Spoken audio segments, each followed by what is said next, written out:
To think of life as a work of art. What are the story arcs that you've been on lately? I think I began to look at life as an object and to think of the outcome of life as a product.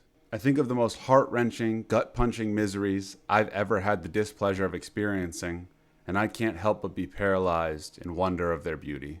Those events and the actions I took because of them would paint a picture that would rival the world's greatest art if I could just get them out onto a page that could be understood by even a single other human being the way that they're understood by me.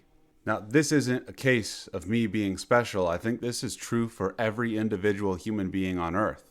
We all have these deep experiences that we have and can only be understood by us. That's why we create art, right? The depths of my sorrows gave me ample room for growth. And the story of that growth is powerful enough to bring me to my knees in heartache, joy, grief, and gratitude. The image in my head of my highest highs cannot be matched by any medium. So, how can we celebrate art if we constantly fight against the essence that inspires it?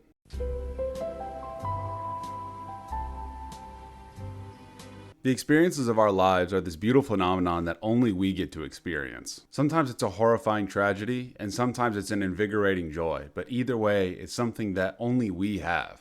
If I want to share it, well, that's why we create things, isn't it?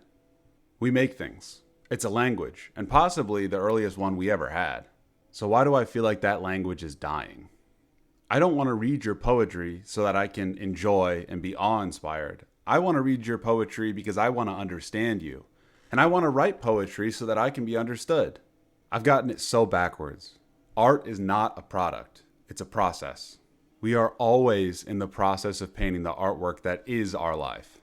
It doesn't matter if in 1,000 years your story is hanging up in a museum or if it's been decomposed for years. All that matters is that you made it.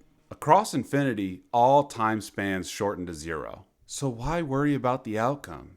You're effectively living in theoretical non-existence. So in the meantime, please, I want to see your art.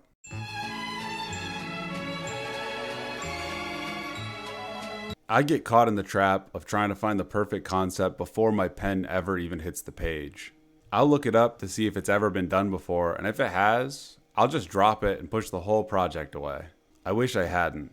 I mourn all the ugly projects and pieces that I gave up on, because they were a part of me. I gave up on me. Everything we make is original because we've never made it before. I wonder how different the world would be if we all hung each other's art up on our fridge like our parents did for us when we were little. Hey brother, no, seriously, that stick figure, it's beautiful. I totally understand the message. Thank you for letting me into your heart. Sometimes a song isn't about entertainment. It's about saying, I took everything that this life gave me, and I made this. And I know it's not very good because life broke me, and this is all that I had left.